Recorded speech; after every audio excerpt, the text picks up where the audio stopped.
So I grew up a very learned independent person, meaning it was very much instilled in me to not need anything, to be self-sufficient. I was praised for that. And I loved that. There was a lot of good things that came from that. Hardworking, very driven, you know, multiple degrees before I was 30.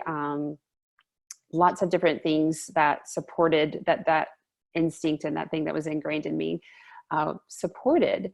And then I just came to a point in life where more roles were added on, more needs, more to-dos, and just putting my shoulder down into it and just hustling and grinding through as this independent, don't need anyone person just wasn't working anymore. And I sort of had a moment of just throw your hands up, I'm done. And that turning was kind of a bit of a turning point over the years that gradually led to me finally realizing that I did need support. I just needed it in my own way. And it needed to be very targeted and very action and aligned, action oriented and aligned, not just a place to complain or a place to, you know, just rant and rave and be sort of stuck in my emotions and things like that. Those I have definitely learned and support people in working through and processing, which was a big important step, and the action after. So learning that over the years, I now get to support clients in a much shorter time based on the things that I have learned on honoring whatever you're experiencing in your body and that body-mind connection. And then moving through that so you can actually take the aligned action to help you with the next step, to help you move into the next thing. It's what helped me get my business to where it is today. It's what has helped me support hundreds of other women in various ways. It's allowed me to make connections with people like you. All these kinds of things that, you know, before would have just seemed like, well, I've got to do all these crazy hustle grind kind of things to get to something like this. And actually it's the complete opposite. It was a slowing down. It was a reconnect. Reflecting and reconnecting have kind of been my two words as of late. So that's sort of where I have been and what I've been doing and how I've been supporting other people as well. I love that. There's so much goodness in there. Like so much. Being so independent and fierce. I'm so curious. You've obviously gone through this transition piece for a while now, and you're doing the thing and you're taking action that's aligned. And, you know, obviously, as we know, as body mind coaches, that's a big part of it. But for those who are listening, who are in that phase where they are independent people, they are those fierce, I've gotten this far on my own. What did that mean for you? What did independence mean for you before? And what does it mean today? I'll give a little story. My husband and I's like second or third date, we went for a hike, and there was at the top, there was like lots of rocks and climbs and things like that. Mm-hmm. And a little bit consciously, but mostly subconsciously, there was nothing in my being that was seeking a hand to help me navigate the rocks, because I was like, I'm going to impress this other human by the fact that I can, you know, almost kill myself trying to make sure I navigate these rocks, right? Yeah. And there was finally a moment where basically I was kind of stuck in a very physical, literal sense. Yeah. And he was ahead of me, and he just turned around and held out his hand. And it was so hard. I remember like it felt like a huge pause to grab his hand. And we laugh about it now because he goes, oh, we just had a moment. But I had a moment of like, oh man, like defeat almost. Defeat. Yeah. So it was weakness to call on support. And now the shift has been, I can do it all. Oh, absolutely. There's no doubt. That is still there. I am perfectly capable. I have all the skills. Everything is figure outable. I got it. And I choose not to do everything, Mm. because it's not the best use of my time, energy, you know, zone of genius, superpower, my, the things that I love to do that come easy to me. I now continue to, it's continued practice. But just because I can do something, I now recognize the choice that I don't have to. It's not an obligation in order to continue to honor and identify my independence. And it's actually, I'm even more fierce when I can make that recognition. And so for people who are in that place of like, no, I have to do it all or it all falls apart. Just having that moment of, but what if you didn't? What truly would happen?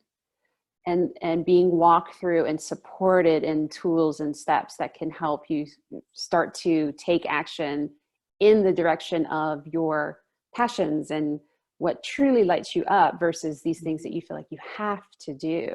And making like just, it's a constant kind of navigation of seeing that and making that step to the side choice of like, you know what, I don't have to do that. Or I don't have to be right on top of this. Yeah. I can let someone else figure it out. And that might mean asking someone. That might mean just letting them do it if they're already starting. That might mean not going back and redoing it just because they're your spouse or just because they're 7 years old, or you would do it better, all of those kind of things. That, so the then independence and the now independence, they've just taken a shift. So in my mind, I can actually be truly like really owning the identity of independence in its, I guess, most effective sounds too machinist, but most loving way, most grace-filled way, most powerful way, really empowered way. Yeah, and it sounds like most beneficial way. And what I'm hearing is like with independence. So before, that independent or the way that you would act independently was more, still sounds like from a loving intention of trying to, like you said, you wanted to impress your husband and show that I can do this, right? And then the huge shift sounds like, being independent now is being at choice and choosing not to just let those things subconsciously, without knowing, just take over. And through those shifts, doing it this way, being at choice, that's what it means to be consciously aware and make that transition, but you're still doing it from a loving place with a loving intention. And it's beneficial to everybody, not just to, wow, look, I'm going to impress this person. It's more like everyone kind of wins and everyone gets to benefit from it. That's huge. And I think that's, for those listening who this resonates with, it's not, if you're in this place where you're just starting to become aware of perhaps you also taking action the old way that Shana used to independently, figuring things out on your own and asking for support is weakness. It is hard. It's hard in the beginning, but also what is your intention? That's what it comes down to. Me as well, being an independent person, never asking for support. My spin on it back then was, I don't want to burden anybody. I can figure this out myself. I don't want to burden anybody. So I would be independent, and asking for support felt like, I'm not going to burden people. I'm not going to ask for support. So it's like slightly different, but a little bit along those lines. And like you, through my transition from subconscious awareness to being aware of those things and just seeing what all my choices are.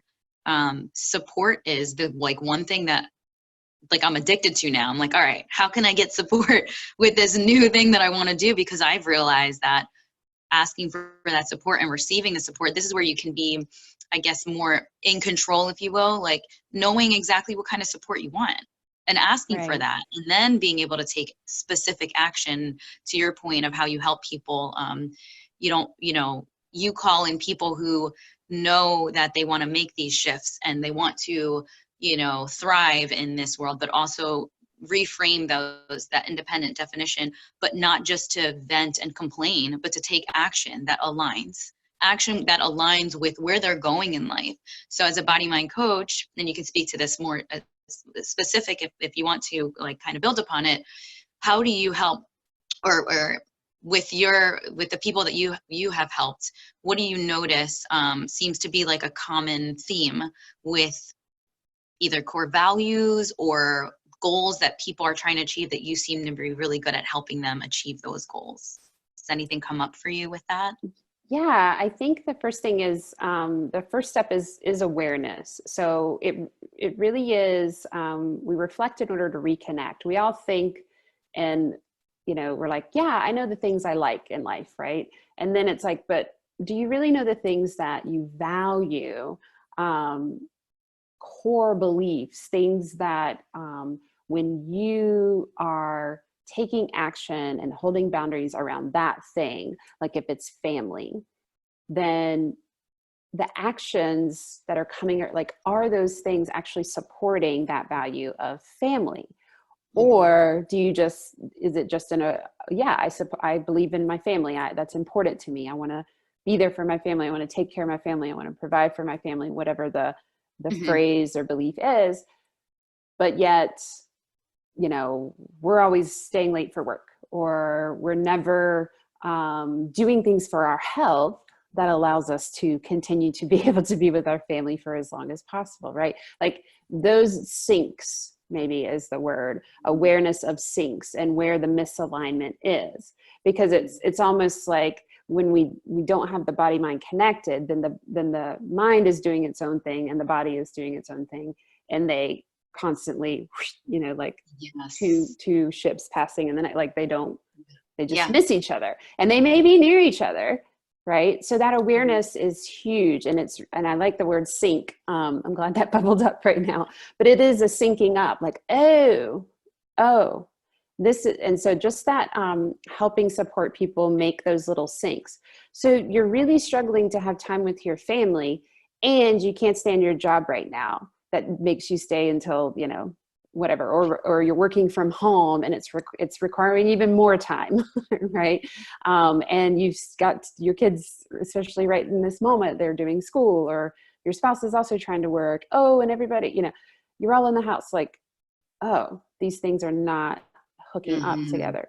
So making that awareness. And then I think too, the other big thing that I have really started to lean into more is, what are we making it mean? So oftentimes with women, we have so many things going on, and especially independent women, especially people who can get a lot done in a short amount of time and put a lot on their to-do list. And they are pretty good at that, but there's frustration that surrounds that, and anger that comes eventually, and stress and pain even in the body, manifesting from all of that. And somebody does something in the midst of our to-dos and we just lose it. And we're just thinking like, golly gee, I can't believe that person did that. Or I can't believe I did that. We lose it with ourselves a lot too, and just beat up on ourselves. And just starting to make that realization that emotion is emotion, and it is a beautiful alert signal to us. Something is happening inside my body. I am having a reaction, a response. Then you get to choose how long you want to process that once you've acknowledged it. So making the sync up and bringing awareness. And then what are you making it mean? What am I making it mean? Just yesterday that we had a huge blow up in our house with our 16-year-old and our 7-year-old. And the 16-year-old is telling us everything that we're doing wrong and how this is all our fault. And then the 7-year-old is crying, and he's coming in, please, let's peacemaking. And as a parent, it's really easy, or as an aunt, a cousin, everything, it's really easy to make it, okay. We'll quiet all this. We'll stop. No, everybody gets to feel what they want to feel, and everybody gets to experience it. And it doesn't mean you're condoning it, but just being present for what you're feeling, and then recognizing, like, what am I making this mean? Yeah. And is that really right? Is that accurate? So the awareness, and then the kind of reflective questions, not the why going into the past, but what's happening right now and how am I responding to it? And does that make sense for how I want to live? Right? We've all done the thing where something happened, we made a choice, we talked a certain way, we responded in a certain way, and then we spin it for like 5, 10, 15, 20 days after, over and over and over. That's a choice. That's a choice. And those are huge and difficult shifts to make, but those are two of like big, when you can, and it's a practice, it's a journey to continue to come back to self and reconnect and go, okay, what's actually happening here, and how do I want to move forward from this? Yeah, that's huge. That's huge. And I think that's a great place to, talk a little bit more, elaborate on ways you are specifically supporting people right now. And I love how you said, helping people to sync up, to reconnect those missing links, because those ones that you just spoke about, they are huge. But when you have someone who is experienced with that, who understands, like Shana, and it doesn't have to feel overwhelming. So I'm excited to hear how you are supporting people right now during this time to maybe sync up and reconnect to those missing links to make those shifts in their life. Yeah. And so right now, I just really feel like this month of April, we're just in this moment where everyone is in, as Carly Clark Zimmer said, the great pause. And everything feels very paused. And at the same time, there's also this surgence of like, well, what can I do? There's stuff that I can do that I normally couldn't do. And so there's this real opportunity, and the choice can be to fill it with all these things that you think you're supposed to do, to-do lists, honey-do lists in the house. And that can be great. Work things. It can also be this time where, we can just hunker down and throw our hands up and say, well, this is just not going to be a productive time for me. And I'm just going to Cheetos, wine, and Netflix it for the month and just survive. And that's understandable.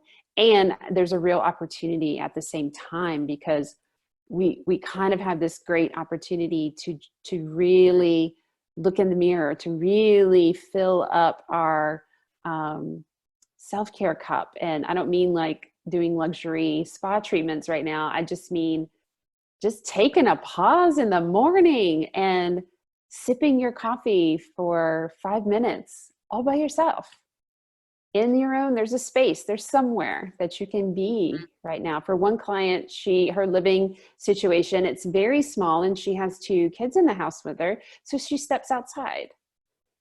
And yeah, it's in small increments, but just outside yesterday, we were having a moment and she was just paused and eyes closed. And I said, just feel the world around you. And right at that time, the wind blew, the sun like really started to beam. And she was just like, oh man. So just that right there, just that true pause.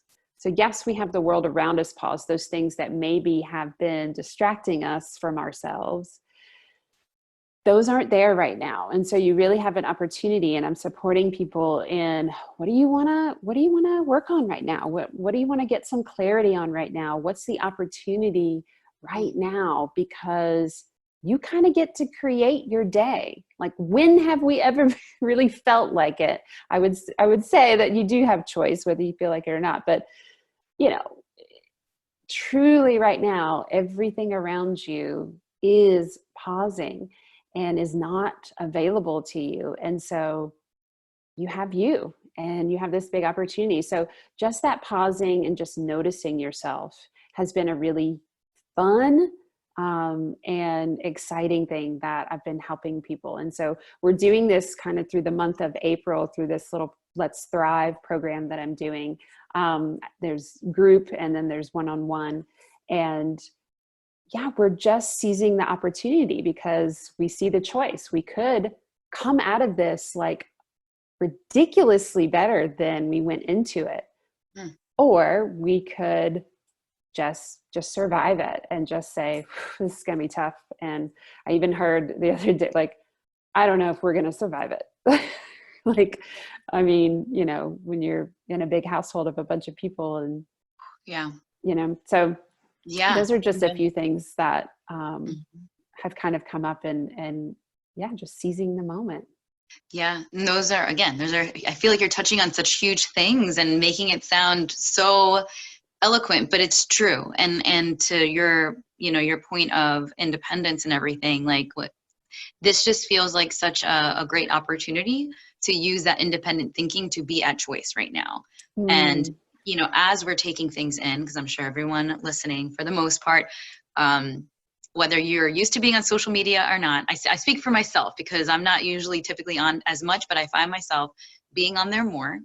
And there's a lot being thrown at us, Mm. but you can still use your independence to be at choice when it comes especially to building yourself up in the things that really matter, and taking this pause, like Shana says, to reconnect to yourself, to reconnect to, wow, I have all this time now, right? Maybe there's the reframing thought of, oh, I can't work, to I have all this time now to finally do the things, or the thing that I've been wanting to really do, that I really feel in my heart, in my body, in my gut, whatever it is, to take advantage of this pause right now while I am at home with my whole family, whatever the situation is. It sounds like you're a person that you've helped too. Even in that situation, you can make it work if you use your independent thinking to be at choice, to choose to find those moments, to step outside, be in nature, and all of that. So for those who are interested in working with Shana and taking advantage of her April's month of from thriving to from surviving to thriving, and just being able to work with Shana, I will have all of that information, every link to find her in the bio in the podcast, and also on all the video links. So I'm excited for people to just reach out and just take advantage of this time. Like, what do you have to lose, really? Even just taking a Exactly. moment to learn how to breathe, because it sounds like something that is so sometimes either nebulous or like, too out there. But when you take that moment, even if you just do it for a little bit, you realize there's so much more within that we overlook because of the fast pace of this world, and realizing that, wow, we were in survival mode, but what does it mean to thrive? You know? Yeah. Um, and if you want to add anything to that before I we was wrap just up. saying, Yeah. first, I love how you say "be at choice," like that. It's a verb. It's not just choosing, but like to be at choice as like a permanent state. I love the way you said that, so I just wanted to say it again. Yeah. Yeah. Be at Yeah. choice. Be at choice. And what's the opportunity? And I love how you said, you know, I wonder if it's not this from surviving, it is from surviving to thriving, but not just because this circumstance has suddenly shifted us into survival mode. As you said that, I was like, oh my gosh, we've been, for many people, have just been simply surviving. Just, and by surviving, I mean going, barely making it from one to do to the next, from one appointment to the next, from one soccer game to the next, from Yes. one dance class to the next, from one extracurricular, from one job thing, from one, finding a job thing, whatever it is, like one relationship to the next. Yes. And we've been that. And so what a gift it is right now, where that Mhm. you don't have that right now. All of that I've been has, calling that distraction, because that for me, I don't have those right, distractions. And now look what I'm doing. I've been wanting to right. do something like this for a long time, and wow, I don't have the distraction. But it's like when you get out of your own way, and like you said, this is a gift that we've been given this time. We can look at it many ways, but if we choose to Oh look yeah. at it as a gift, and we choose to be at choice, there's that action that at one time may have felt like, well, I'm not really taking action, but it's also an action to just choose to be Mm-hmm. at rest, and choose to be in the pause, and Mm-hmm. still even be like processing that energy that wants to do in different ways, Mm-hmm. so yeah. Sorry, anything else that you wanted to add to No, that? that was great. Good. Awesome. Well, thank you for your time, Shana. I really appreciate you joining in. And like I said, all the information to reach Shana will be provided. So take advantage of this April's month with her to learn how to thrive.